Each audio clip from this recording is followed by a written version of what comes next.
prega que nós precisamos ter acesso a Deus.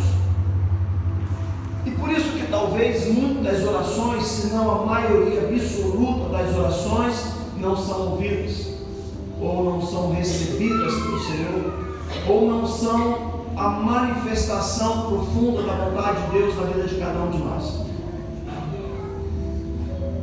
Porque muitos de nós estamos entregues a tantas coisas como vaidade. Muitas vezes achamos que fazemos a vontade de Deus do jeito que Deus quer.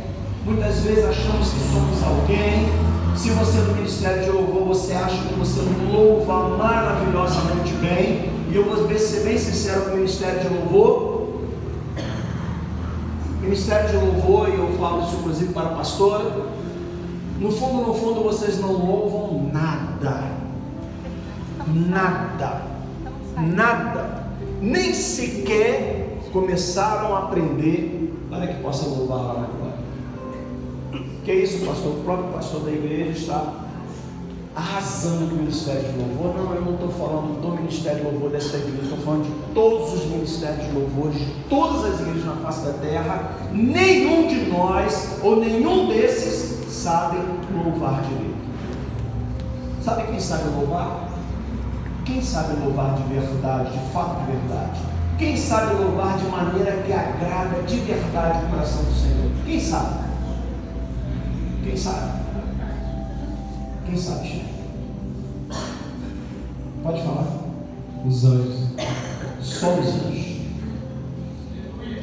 E pode vir o melhor pregador, o maior pregador conhecido de uma maneira natural, humanamente falando. Pode vir, sei lá, Silas Malafaia, Benihim, sei lá, quem que você pensar e que você acredita ser o maior pregador dessa terra, ele não sabe pregar nada. Nem sequer aprendeu ainda a começar a pregar.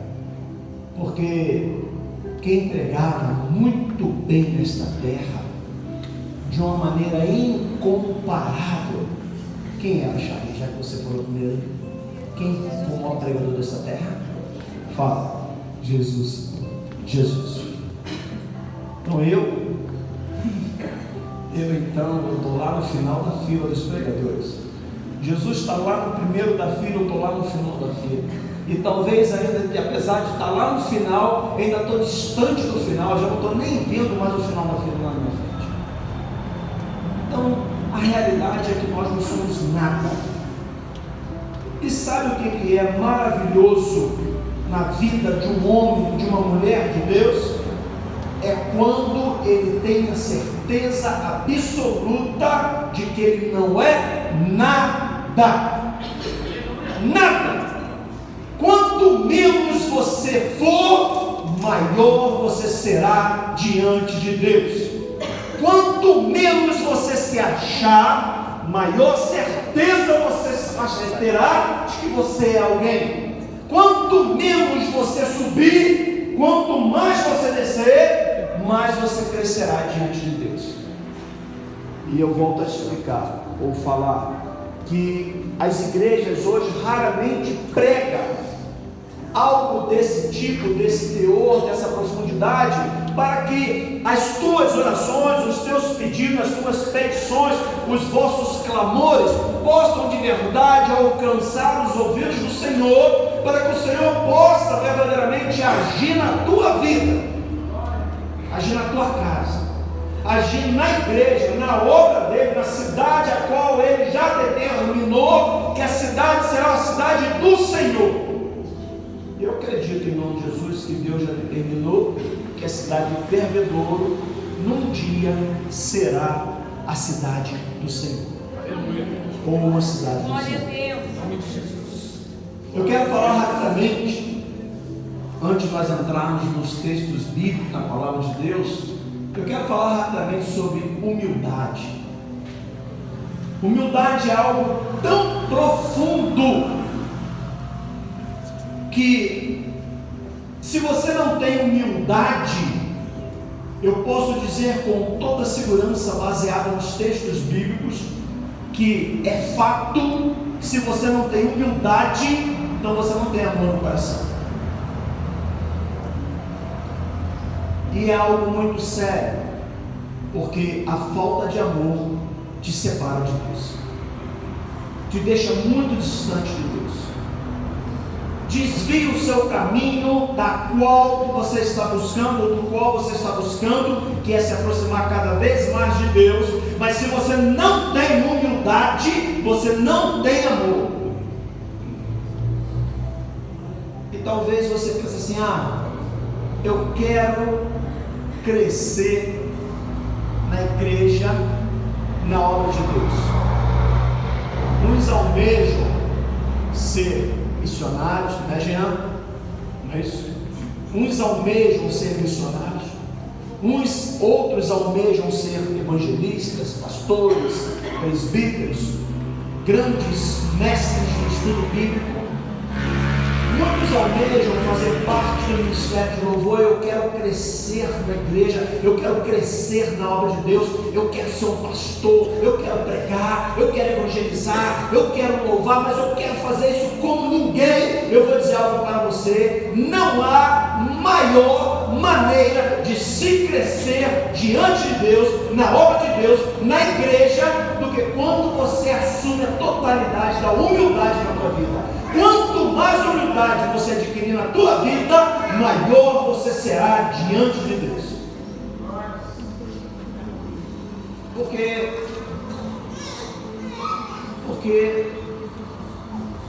o que faz as coisas acontecerem dentro de uma igreja? Vamos falar de uma igreja, vamos falar agora daqui, da porta para dentro. O que faz algo tremendo e maravilhoso acontecer dentro de uma igreja? O que faz? É o haja ou agir de Deus. Não há mais nada mais poderoso do que isso. Não há nada mais poderoso que possa acontecer dentro de uma igreja do que o agir de Deus. Só isso. Ponto final. Não tem talvez, entretanto, quem sabe, todavia. Não existe. É o agir de Deus que transforma as pessoas, que sara, que cura, que liberta, que converte um ser que outrora era ateu, assim como aquele que vos fala nesse momento. Não é o melhor pregador. Não é o melhor pregador. Pode vir um pregador de renome, o mais conhecido no mundo inteiro. Como foi o nome daquele pregador que morreu recentemente? Um homem de Deus, morreu bastante idade. Não, morreu há pouco tempo, eu esqueci. Um homem considerado, um homem de Deus de tal maneira que até os ímpios pediram aconselhamento a ele. Eu esqueci o nome dele, me falhou a memória agora. Mas se ele ainda estivesse vivo e viesse aqui agora pregar a palavra de Deus, ele, sem o agir de Deus, não seria capaz de pronunciar um sequer amém ou a paz do Senhor. Porque não há nada mais importante em nossas vidas, algo mais poderoso, algo mais profundo, algo mais contundente do que o agir de Deus em nossas vidas. E é isso que você espera. É isso que você espera na tua vida e na tua casa. Eu duvido que alguém, se eu perguntar se você não quer ver o agir de Deus na tua vida, levante a mão. Eu duvido que alguém que levante a mão. Porque todos nós queremos o agir de Deus em nossas vidas. Mas se tem algo que Deus aprova, que Deus está em busca, são de homens cheios de humildade. Agora, o que é humildade?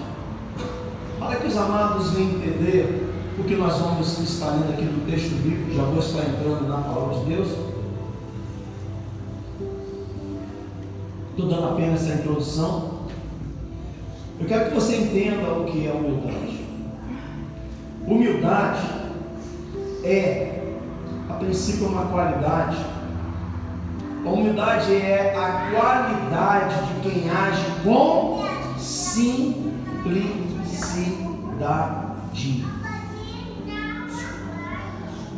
É a pessoa, ou vamos dar um exemplo, eu gosto sempre de dar o ministério de louvor, porque é o ministério que é mais visto, é o ministério que mais aparece. Mas é quando o ministério de louvor, ou alguém, um músico, na hora que ele vai louvar, ele louva de uma maneira tão simples, porque a preocupação primordial dele, naquele momento, é adorar a Deus. Não é cantar bonito, fazer gestos, fazer poses, né? Como, às vezes, falar palavras bonitas, ou fazer aqueles trabalhos com a garganta, com a voz, não sei como é que se dá o nome, isso aí, é levantar o microfone.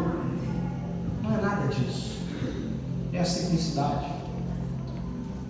Está mais arriscado chegar um irmãozinho aqui que mal sabe louvar, mas ele vem aqui com o coração tão voltado para Deus, tão aberto para Deus, com uma vontade inexplicável de adorar a Deus, e pedimos para ele estar louvando, e ele com toda a humildade e simplicidade, toda a vergonha por não saber louvar, e chegar aqui e louvar a Deus, e a igreja se inflamar na presença do Espírito Santo de Deus. Está arriscado a vir vários cantores que fez curso lá nos Estados Unidos, seja onde for, aula de canto, o melhor cantor desta terra, e vir aqui e fazer uma apresentação de certa forma muito bonita e não mover sequer um anjo nesta terra. Então, a humildade é uma qualidade de quem age com simplicidade, é uma característica das pessoas que sabem assumir as suas responsabilidades sem arrogância, sem prepotência ou soberba. Lembra o que eu falei no início? Qual foi a primeira coisa que eu falei? Que a pastora Márcia, que a Karina, a Duda, o Jean, o Ailton, a Débora, a Patrícia, a Joana, a G, todos os demais que louvam aqui, que não sabem louvar nada, não sabem louvar nada. A gente luta para se esforçar, para fazer um pouquinho melhor para Deus, mas que na realidade não somos nada. Quando eu estou aqui ministrando a palavra de Deus, na realidade hoje, depois de pregar a palavra de Deus mais de 15 anos, hoje eu ainda me estremeço, hoje eu ainda fico muito preocupado para fazer uma coisa: não é pregar bem, nunca, mas é para que Deus me use para entregar a palavra aos vossos corações, para que haja dentro dos vossos corações transformação, restauração, renovação e conversão através da vontade do Espírito Santo de Deus. Porque está arriscado novamente eu dizer isso. Está arriscado entrar um irmãozinho pelaquela porta e chegar para assim: irmão, Deus falou comigo para mim deixar você trazer uma saudação. E o irmão chegar aqui: pastor, eu não quero ele não. Eu posso aqui nessa mesinha mesmo? Pode. O irmão chegar aqui na mesinha, abrir a Bíblia e dizer assim: eu quero dizer para vocês que o versículo está dizendo aqui que Jesus nos ama. Que Deus abençoe a todos no nome de Jesus. E essa simples frase, esse simples versículo, essa simples palavra entrar de uma maneira tão poderosa no coração daquela pessoa que entrou aqui hoje ou um dia qualquer, todo atribulado, todo sofrido, todo moído, todo magoado, com raiz de todo tipo de amargura no coração, e ele ser transformado no poder do Espírito Santo de Deus, porque não foi a palavra daquele homem, mas foi o Espírito que usou aquele homem para falar com você. E o Espírito não usa ninguém que é soberbo. Eu sou o cara, eu sei fazer isso, eu sou melhor do que fulano. Ele fez aquilo ali, mas se eu for fazer, eu vou fazer melhor. Por que não chamou? Por que não falou comigo? O pastor não sabe quem eu sou. Se o pastor soubesse que na hora de pintar a parede, eu não vou deixar essas frissurazinhas ou essas coisinhas aí, eu pinto, deixo lisinho, parece um papel de seda. Mas ele esquece que quando o irmão veio pintar essa parede, que ele estava aqui passando o rolo ou a trincha, não sei, e dizendo: Senhor, o ruim ela cheia, louvado seja o teu nome, meu Pai. O Senhor me deu a oportunidade de fazer a tua obra. E ele às vezes nem está ligado no que está fazendo, mas ele está ligado em Deus. Isso é a verdade. Aleluia. E diz mais ainda, ela dizendo, ainda o significado, diz assim: em teoria, a humildade ela é tida como uma qualidade muito, mas bastante positiva e benéfica, aonde ninguém é pior ou melhor do que os outros, estando todos no mesmo nível de dignidade, de cordialidade, de respeito, simplicidade e honestidade. A humildade é um sentimento de extrema importância, porque faz a pessoa reconhecer suas próprias limitações com modéstia e ausência de orgulho. A humildade é um sinônimo de inteligência. Aprendam isso, amados. Ser humilde é ser inteligente. Ser humilde é ter sabedoria, porque a humildade é um sinônimo de inteligência e não de submissão. Não, se eu for humilde as pessoas vão querer montar. Não, a humildade é um sinônimo de inteligência, porque uma pessoa humilde é aquela que sabe que vai crescer, e uma pessoa tola é aquela que acha que já é grande o suficiente. Entenderam isso? A pessoa humilde, ela sabe que ela vai crescer, ela sabe que Deus vai levantar ela, ela sabe que Deus vai colocar ela no lugar que Ele quer. Mas a pessoa que é tola, ela acha que ela não precisa aprender mais nada, que ela já é grande o suficiente. Me faz a lembrança do apóstolo Paulo. Quem foi o maior evangelista desta terra? Quem foi? Foi Pedro? Foi João? Dos homens desta terra, o maior evangelista que esta terra já conheceu se chamou apóstolo Paulo. Ok?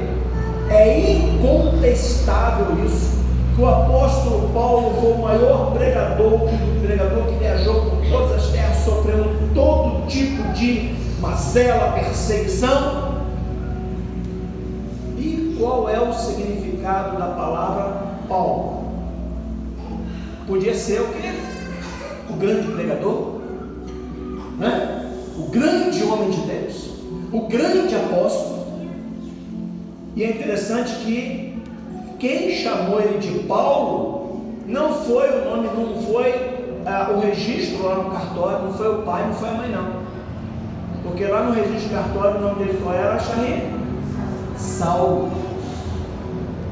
Mas Jesus Cristo disse: agora não se chamarás mais Saulo, se chamarás Paulo. E o que significa a palavra Paulo? Significa pequeno. O maior evangelista que essa terra já conheceu se chamava, ele era pequeno. O significado do nome dele era pequeno. Olha que coisa maravilhosa. Agora vamos ao texto bíblico. Já que estamos falando de humildade, abra sua Bíblia no Evangelho segundo João. Evangelho segundo João, Evangelho de Cristo segundo João, é o quarto evangelho do Novo Testamento, é o quarto livro.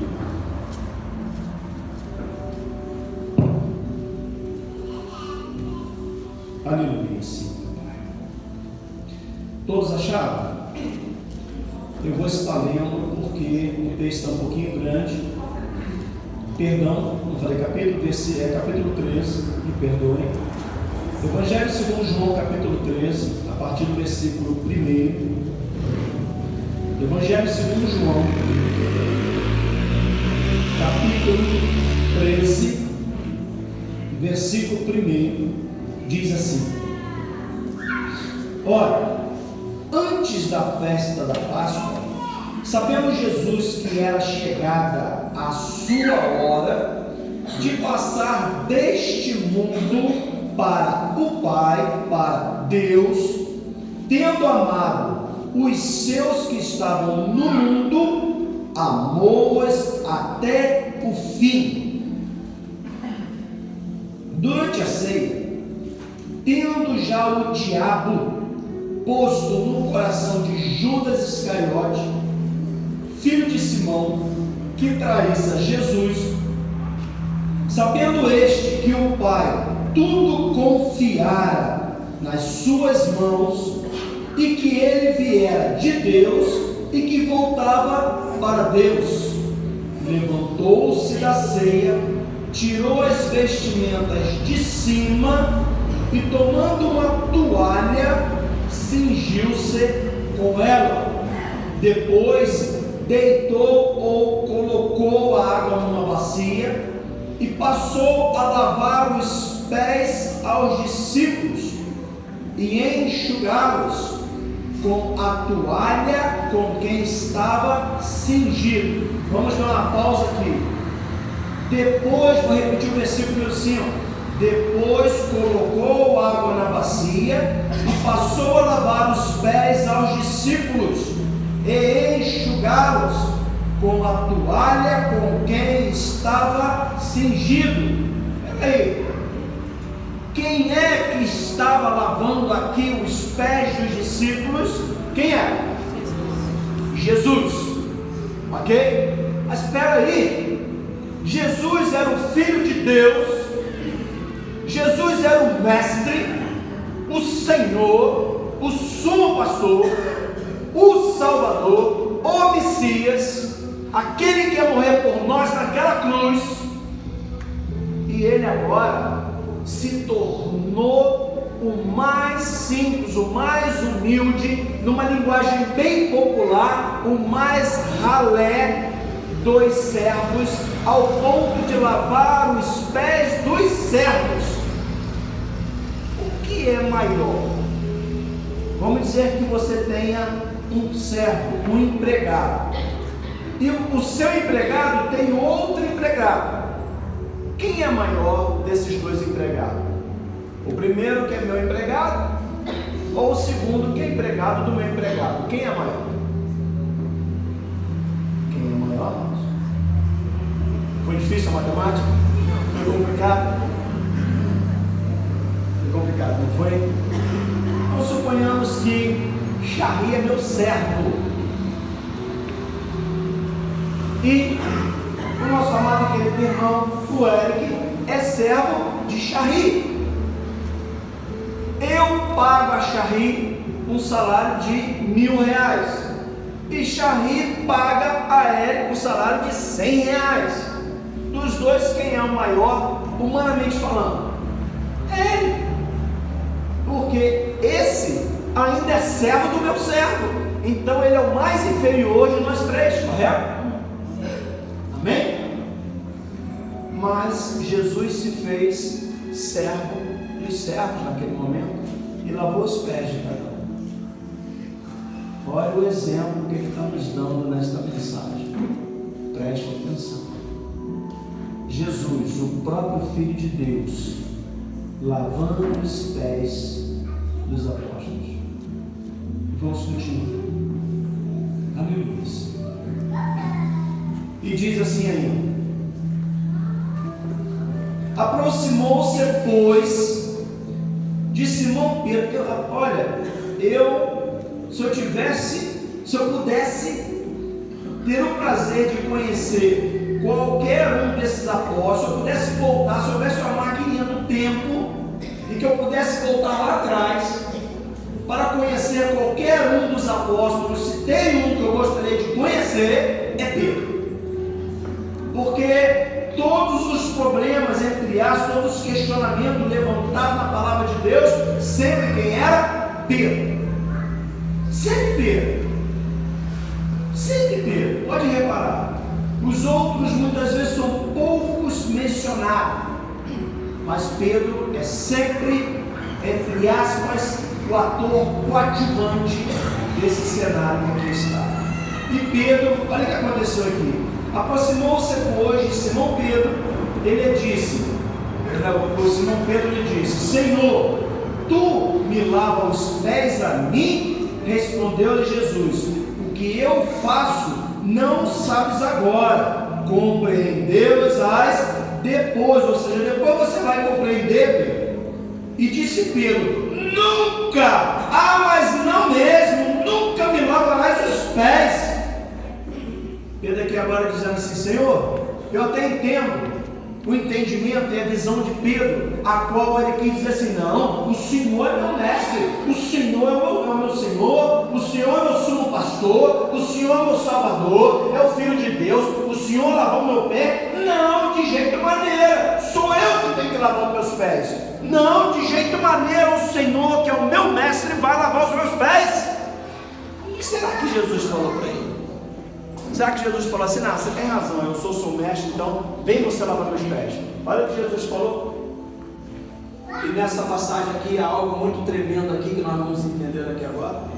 E disse assim: disse-lhe Pedro: nunca me lavarás os pés? Respondeu-lhe Jesus: se eu não te lavar os pés, não tem parte comigo. Em outras palavras, Jesus estava dizendo: Pedro, bota uma coisa na tua cabeça e entende de uma vez por toda: a humildade é a chave daquele que quer entrar no reino de Deus. E a humildade é algo tão importante que aqui, agora, lavando os vossos pés, eu estou ensinando para vocês que mesmo eu, como vosso Deus, eu tenho que praticar e ensinar a humildade. Aleluia! Glória a Deus! Aí me chega um abençoado, porque sabe dar uma aulinha melhor, sabe fazer uma oração mais bonita, talvez tenha recebido um dom de falar em línguas, um dom de revelação, um dom de visão. Chega um abençoado que acha que louva bonito, chega um abençoado que mal pregou as escrituras, já acha que é um excelente pregador e vem se apresentar como o rei da cocada preta, como a última Coca-Cola do deserto. E quanto mais, e quanto mais você quer aparecer na igreja, mais distante de Deus você está.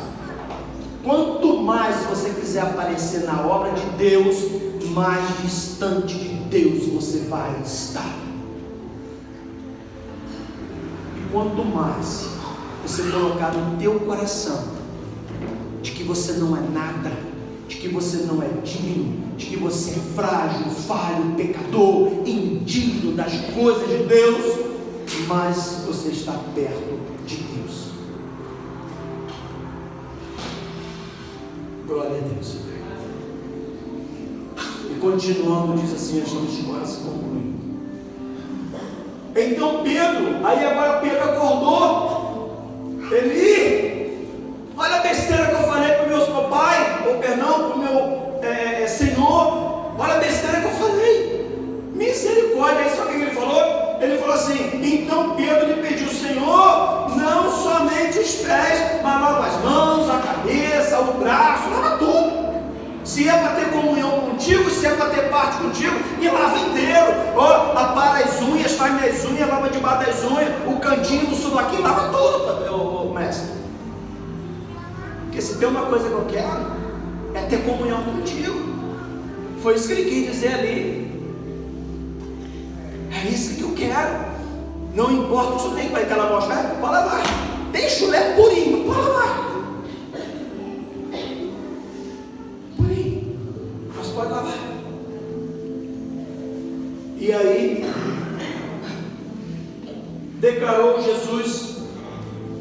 quem já se banhou não necessita de lavar senão os pés. Quanto aos mais, está todo limpo. Ora, vós estáis limpos, mas não todos. Bom, esse mas não todos, ali, ele está falando de um. Ele está falando de um. De quem? Ele está falando de Judas Iscariotes, que não foi lavado. E agora? Peraí, como é assim não foi lavado, pastor? Ele não tomava banho? Tudo bem que é lá uma região desértica, mas havia um rio próximo. Havia poços de água. Não tomava banho, é por isso que ele não estava todo limpo.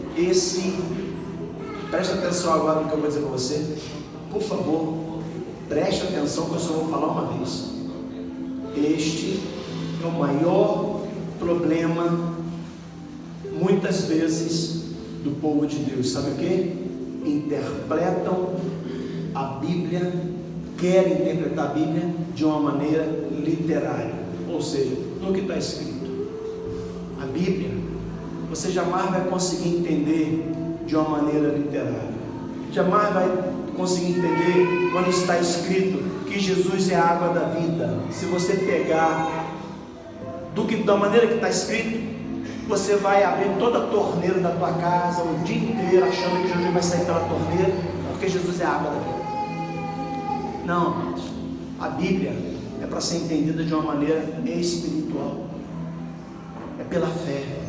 E quando está falando ali de que nem todos estão limpos, não falou de tomar banho debaixo do chuveiro, não, de estar limpo, de ser lavado e remido pelo Espírito Santo de Deus.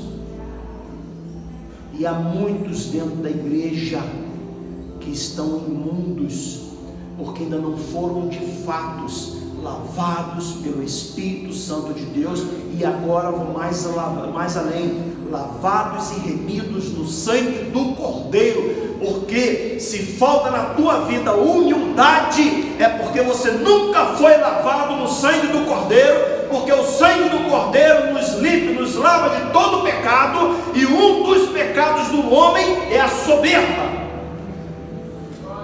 É a soberba. E quem tem soberba não tem humildade. É mais ou menos assim: quem é preto não é branco, e quem é branco não é preto. Ah não, mas ele é branco, mas tem uma pintinha. Não estou falando de pintinha. Não, mas é preto. Eu não estou falando de uma manchinha, eu estou falando do todo. Quem olha para mim, pastor Ricardo é pretinho. Eu não sou preto, eu sou branco. Mas se eu fosse um mulato, e se eu fosse um negro, pastor Ricardo é branquinho. Não, eu sou negro. Então, ou você é lavado e remido no sangue do Cordeiro, ou você ainda não foi.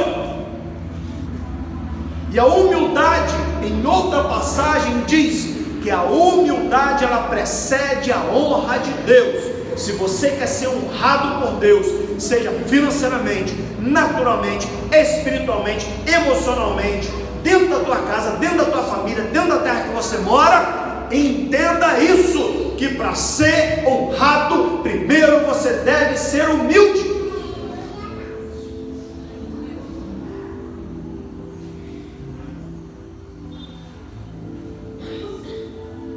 E finalmente o último versículo diz: pois ele, vou ler o 10 e o 11 para fazer o sentido conforme deve ser feito. Declarou Jesus: quem já se banhou não necessita de lavar senão os pés. Isso naquele momento ali. Quanto aos mais, está todo limpo. Ora, vós está limpo, mas não todos. Aí ele diz: pois ele sabia quem era o traidor. Foi por isso que ele disse: nem todos está limpo. A saber aqui, Judas Iscariotes, que entregou Jesus por 30 moedas. Depois diz assim: depois de lhes terem lavado os pés, tomou as vestes e, voltando à mesa, perguntou-lhes: compreendeis o que vos fiz? Eu vou te fazer essa pergunta que Jesus fez para os apóstolos. Ele disse: compreendeis o que vos fiz? Eu vou fazer de outra maneira. Compreendeis o que vos faleis acerca da palavra de Deus? Compreendeis de fato? Ou permanecerá ainda no teu coração ou na tua alma uma soberba que te afasta de Deus, de cada vez mais de Deus? É uma soberba que não te serve para nada, é uma soberba que não te dá lucro, mas é uma soberba que só traz prejuízo para a tua vida. Vós me chamais de mestre e Senhor, e dizes bem, porque eu sou. Ora, se eu sendo o Senhor, o mestre, vou completar um pouco aqui. Se eu sendo o Senhor, o mestre, o Salvador, Jesus, o sumo pastor, o Messias, o Filho de Deus, vos lavei os pés, também vós deveis lavar os pés uns dos outros, porque eu vos dei o exemplo para que, como eu vos fiz, façais vós também. Nós aqui não temos o costume dos lava-pés, não é isso? Não temos o costume de chegar à nossa casa, lavarmos os pés para poder entrar na casa. Nosso costume aqui é outro.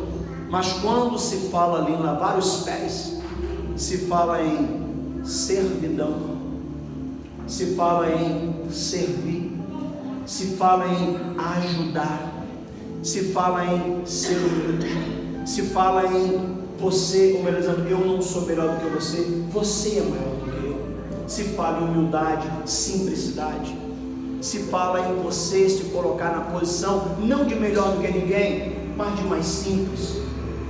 Não se colocar na posição de maior do que ninguém, mas se colocar na condição de menor. Porque em outra passagem diz assim: aquele que se humilha será exaltado, mas aquele que se exalta será humilhado. Então, que nessa mensagem você possa entender de uma vez por toda que se há uma coisa que Deus está em busca, são de corações humildes, são de corações simples, corações soberbos. Não tem a chave para entrar na porta do céu, não tem a chave para caminhar no caminho de Deus, e consequentemente o salário desta tua soberba, seja qual for, cuidado, que pode ser um passaporte para o inferno. Sejam simples. Você não é nada, eu não sou nada. Muito pelo contrário, eu queria ser o menor. Quanto menos eu pensar que eu sou, quanto menos eu fazer, para mim é melhor. Porque às vezes me dá até vontade de pregar com um saco de papel enfiado na cabeça, para ninguém olhe para mim. E no saco escrito aqui, ó, Jesus Cristo. Para que você olhar, quando você olhar para mim, quando estiver pregando, para que você olhe para Jesus Cristo. Porque Jesus Cristo é Ele o nosso foco. Aleluia. É Ele o nosso exemplo maior. É Ele o nosso Senhor. É Ele o nosso Mestre. A Jesus Cristo. Mas não adianta se enxergar ou se achegar, ou tentar se achegar até Jesus Cristo com qualquer tipo de soberba, arrogância ou prepotência no teu coração. Chega com humildade. Muito mais você tem para ganhar de Deus se você for humilde. Amém? Vamos ficar de pé em nome de Jesus.